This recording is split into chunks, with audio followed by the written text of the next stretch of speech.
Ја слушате програмата Низ Светото Писмо.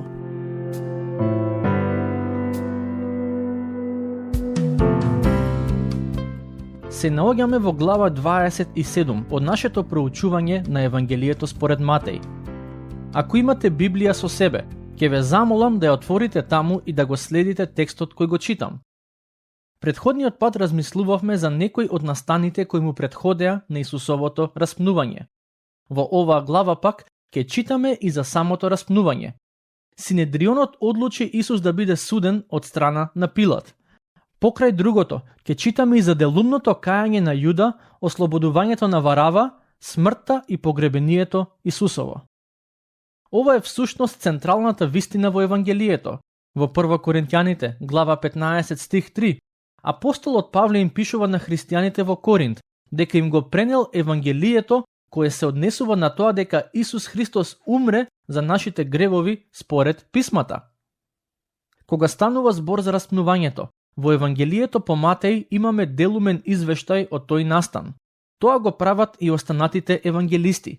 Тие ни даваат делумни извештаи за настаните поврзани со распнувањето. Сигурен сум дека има многу други детали кои можеби нас денес би ни интересирале, но верувам дека Светиот Дух ги инспирирал евангелистите да го запишат само тоа што е најважно, а при тоа ги изоставија деталите кои не се толку важни во светло на суштината на Евангелието. Дури и евангелистите да ни дале детален опис на сите Исусови страдања и начинот на кој бил измачуван, сепак мислам дека ние од денешна перспектива немаше да можеме соодветно да сватиме ни што се мина Господ Исус за нас. Ке почнеме со читање на текстот, стихови 1 до 4. А кога се раздени, сите првосвештеници и старешини направија договор против Исус за да го убијат и откако го врзаа, го доведоа и го предадоа на управникот Понтиј Пилат. Тогаш Јуда, што го предаде, кога виде дека тој е осуден, се покаја и им ги врати 30 сребреници на првосвештениците и старешините велејки им. Сгрешив, зашто предадов невина крв, а тие му одговорија, што ни е грижа нам за тоа, мисли му ти. Како што можете да забележите од првиот стих, религиозните водачи веќе се договорија дека Исус треба да биде погубен. Тие го уапсија, но со оглед на тоа што немаа таква извршна власт, одлучија да го пратат кај Понтиј Пилат со намера да му извршат притисок на Пилат за тој да го осуди на смрт. Патем, минатиот пат читавме за тоа како луѓето го тепаа Исус. Го удираа, а потоа бараа од него да погоди кој го удрил. Во најголем број случаеви, така се однесуваа кон криминалците и бунтовниците, но Господ Исус, иако беше безгрешен, сепак го претрпе тоа. Во книгата на пророкот Исаја, глава 53, се вели дека тој беше измачуван повеќе од било кој човек. Нивното малтретирање и тепање беше еден вид на исмевање, бидејќи бараа од него да прорече, односно да предвиди кој го удрил. Предпоставувам забележавте од текстот дека се спомнува и Јуда, оној кој го предаде Исус. Тој дојде кај религиозните водачи и навидум се каеше за своето дело, но тие како да му кажаа, не интересираш веќе, си ја заврши својата работа, а ние те плативме. Сега можеш да правиш што сакаш. И што стори Јуда? Стих 15. Тој ги фрли сребрениците во храмот, излезе и отиде та се обеси. Јуда се обеси. Јас лично сметам дека тој можеше вистински да се покае и да побара простување од Бог, и ќе му беше простено, но не го стори тоа. Стихови 6 до 10. Првосвештениците ги собраа сребрениците и рекоа, не чини да се стават во црковната каса, бидејќи се платени за крв. Откако се советуваа, ја купија со нив грнчаревата нива, за да погребуваат во неа луѓе од други места. Затоа и до ден денес таа нива се вика крвна нива. Тогаш се исполни реченото преку пророкот Еремија и ги зедоа 30 сребреници, цената на непроценливиот, кога го оценија синовите Израелови, и ги дадоа за грнчаревата нива, како што им кажа Господ. Ова е запишано во книга на пророк Еремија, глава 18, стихови 1 до 4, и во книга на пророк Захарија, глава 11, стихови 12 и 13. Да продолжиме со читање на Евангелието според Матеј. Стих 11. И Исус застана пред управникот, и тој го праша велејки: Ти ли си царот јудејски? Исус му одговори: Ти велиш. Зошто го праша дали е царот јудејски? Затоа што во умовите на останатите луѓе таа фраза имаше политичко значење. Ако Исус каже дека е царот јудејски, тие ќе го толкуваат тоа во контекст на политичка моќ. Но, како што неколку пати кажав досега, Господ Исус не дојде на овој свет за да покаже политичка или воена моќ, иако сигурен сум дека можеше да го стори тоа доколку сака. Тој дојде да реши еден многу посериозен проблем кој го имаме сите луѓе, а тоа е проблемот со гревот и последиците од него. Стих 12. И кога го обвинуваа првосвештениците и старешините, тој ништо не одговараше. Дали Господ Исус можеше да се спротивстави на сите овие обвинувања? Се разбира дека можеше, но одлучи да молчи. Стихови 13 до 16. Тогаш Пилат му рече: Не слушаш ли колку сведочат против тебе? И не му одговори ниту на еден збор, така што управникот се чудеше многу. А на секој празник Пасха, управникот имаше обичај да му пушта на народот по еден затвореник, кого што би го побарале. Тогаш тие има еден прочуен затвореник по име Варава. Малку по малку на Пилат му стануваше јасно дека Исус не е донесен пред него затоа што е злосторник или бунтовник, туку затоа што религиозните водачи едноставно сакаа да биде погубен. Како римски управител, Пилат би го нашол Исус виновен за смрт, доколку тој кренал некаков бунт против римската власт, но такво нешто воопшто не се случи. Затоа, Пилат сметаше дека ќе најде добро решение за проблемот. Еднаш во годината, тој пушташе на слобода еден еврејски затвореник. Пред нив донесе затвореник, кој беше уапсен за бунт против римската власт, а пред нив го постави и Господ Исус. Пилат на толпата и даде избор да одлучи кој сака да биде пуштен на слобода. Стихови 17 и 18. И кога се собраа, Пилат им рече: Кого сакате да ви го пуштам, Варава ли или Исус наречен Христос? Зашто знаеше дека го беа предале од завист. Пилат не беше глупав човек.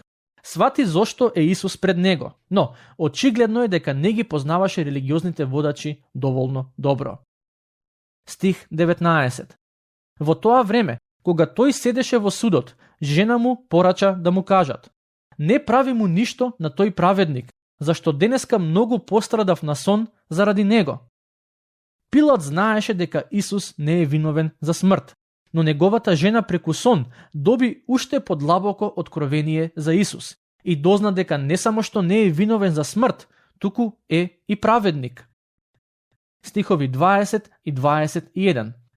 Но првосвештениците и старешините го наговорија народот да го измоли Варава, а Исус да го погуби. Тогаш управникот ги праша: Кого од двајцата сакате да ви го пуштам? Тие одговорија: Варава. Пилат беше шокиран. Тој не ни помисли дека народот ќе сака Исус да биде убиен, а Варава пуштен на слобода. Стих 22. Пилат им рече: А што да правам со Исус, наречен Христос? Му одговорија сите: Да биде распнат. Зошто воопшто ја праша толпата што да стори со Исус? Зарем не беше тој оној кој има право да одлучи што ќе направи со него? Патем, во Евангелието според Јован ни се вели дека Пилат неколку пати го тргна Исус на страна за да поразговара со него, нудејќи му можност да го извлече од ситуацијата во која се наоѓа. Исус пак му одговори дека таа власт која му е дадена за да стори такво нешто не е негова, туку му е дадена. Лично сметам дека Пилат беше човек кој сакаше да им угоди на евреите, со цел да не кренат некаков бунт и потоа да се најде во опасност од војна. Стихови 23 и 24. Управникот рече: Па какво зло направил? но тие уште посилно викаа и рекоа да биде распнат. Пилат, штом виде дека ништо не помага, а буната се зголемува, зеде вода, ги изми рацете пред народот и рече: невин сум за крвта на овој праведник. Мислете му вие. Пилат си ги изми рацете, но со тоа не можеше да се ослободи од вината за неговото дело. Тој требаше да донесе одлука што ќе стори со Исус и ја донесе под влијание и притисок на толпата. Знаете, секој од нас треба да донесе одлука што ќе направи со Господ Исус. Дали ќе го прифатиме и ќе чекориме по неговиот пат, или пак под притисок на семејството, пријателите, роднините и светот ќе се одлучиме за некој друг животен пат. Што мислиш ти за Христос? Што ќе сториш со Христос? Ова се најважните животни прашања на кои секако ќе дадеш одговор. Но твојот живот на оваа земја, а и твојата вечност ќе зависат од одговорот на овие прашања. Стихови 25 до 33. И одговорајки, целиот народ рече: крвта негова нека падне на нас и на нашите деца. Тогаш им го пушти Варава, а Исус, откако го камшикуваа, го предаде да биде распнат. Потоа војниците на управникот го зедоа Исус во судницата и ја собраа целата чета околу него, па откако го соблекоа, му облекоа багреница, исплетоа трнов венец, му го кладоа на главата и му дадоа во десната рака трска, и паѓајки на колена му се подсмеваа и велеа: те поздравуваме, царе јудејски. И плукаа на него и со трската го удираа по главата. А кога го исмеаа, му ја соблекоа багреницата, му ги облекоа неговите алишта и го поведоа на распнување. На излегување сретнаа еден киринеец по име Симон. Него го натераа да му го носи крстот. И кога дојдоа на местото наречено Голгота, што значи черепница. Ако одите на патување во Ерусалим со помош на туристички водич, тој ќе ве однесе на едно место за кое преданието вели дека е ридот наречен Голгота. Продолжуваме со читање. Забележете што се случуваше додека Исус беше распнат на крстот. Стихови 34 до 36. Му дадоа да пие оцет, измешан со жолчка, но тој вкуси и не сакаше да пие, а штом го распнаа, ги разделија алиштата негови, фрлајки ждрепка, па седеа таму и го чуваа. Мислам дека овие настани запишани во Евангелијата ни покажуваат колку ниско може да падне човекот. За да ја видиме човековата грешност, не мора да одиме во затвор, доволно е само да го отвориме писмото. Некои луѓе сметаа дека помеѓу луѓето во толпата беше и Савле од Тарс, потоа познат како апостолот Павле. Причината за тоа мислење е фактот што тој беше дел од религиозните водачи во тоа време. Сепак, за таквото мислење немаме библиски доказ, затоа може да го сметаме за интересна шпекулација. Стихови 27 до 41. И му кладоа над главата надпис со вината негова: овој е Исус, царот јудејски. Тогаш распнаа со него и двајца разбойници, едниот од десната страна, а другиот од левата. А минувачите, вртејќи ги главите своји, го хулеа и велеа: ти, што го уриваш храмот и за 3 дни го содзидуваш, спаси се себе си. Ако си син Божи, симни се од крстот. Исто така и првосвештениците, заедно со книжниците, старешините и фарисеите, подсмевајки се, говореа. Замислете, наместо да си отида дома, откако го осудија и распнаа Исус, тие останаа таму и продолжија да го провоцираат и исмеваат. Останаа крај крстот до самиот крај. Стихови 42 до 45. Други спасуваше, а сам себе не може да се спаси.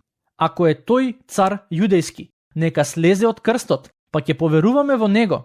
Се надеваше на Бога, нека го избави сега, ако е по волјата негова, бидејќи говореше: син Божи сум. И разбойниците, распнати со него, го хулеа исто така. А од 6-тиот час настана темнина по целата земја до 9-тиот час. Нивната изјава во стих 42 е делумно вистина. Господ Исус на вистина спасуваше други и до ден денешен спасува други луѓе. но не е вистина дека самиот себе си не можеше да се спаси. Тој не сакаше да се спаси од тоа страдање и таа смрт. И не сакаше да го стори тоа затоа што не сака сите нас. И неговата волја беше и е да не спаси. Ако Исус се спасеше од крстот, тогаш ние немаше да имаме прилика да бидеме спасени од вечната смрт. Господ Исус не само што умре наместо Варава, туку умре и наместо мене, а и наместо вас. Божјото јагне на себе го зеде гревот на сиот свет. Тој не го стори тоа затоа што мораше, туку затоа што сакаше. Давајќи го својот живот, Исус ни дава прилика да ги спаси нашите. Продолжуваме со читање. Неговото страдање на крстот беше многу големо. Слушнете што се случи потоа. Стих 46. А околу 9-тиот час извика Исус со висок глас и рече: Или, лама савахтани, а тоа значи: Боже мој, зошто ме остави? Зошто Божиот син се чувствуваше напуштен од страна на небесниот татко? Во Псалм 22, стих 3, се вели дека тоа е поради Божјата светост, односно затоа што гревовите на целото човештво беа ставени врз Исус. Стих 47. А некои од оние што стоја таму, кога го чуја тоа, рекоа: Овој го вика Илија. И веднаш еден од нив отрча, зеде сунгер, го натопи во оцет и го надена на трска, па му даваше да пие. Другите пак велеа: Чекајте да видиме дали ќе дојде Илија да го спаси. А Исус, откако повторно извика со силен глас, го испушти духот. Божиот совршен, безгрешен и свет син го испушти духот и умре на крстот на Голгота. Ова е најголемата трагедија во историјата на човештвото. Трагедија која Бог ќе ја претвори во победа. За тоа ќе размислуваме во следната епизода, кога ќе завршиме со обработката на Евангелието според Матеј. Бог да ве благослови.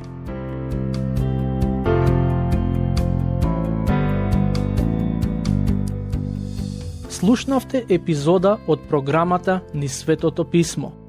Можете да не слушате и преку мобилна апликација на нашиот YouTube канал и на подкаст платформите како што се Apple и Spotify.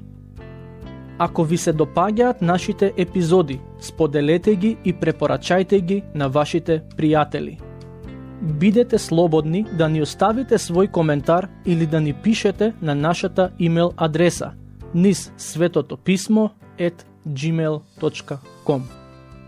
Следете ги нашите страни Низ Светото Писмо на Facebook и Instagram. Епизодите од оваа серија можете да ги најдете и на нашата веб страна ttb.twr.org.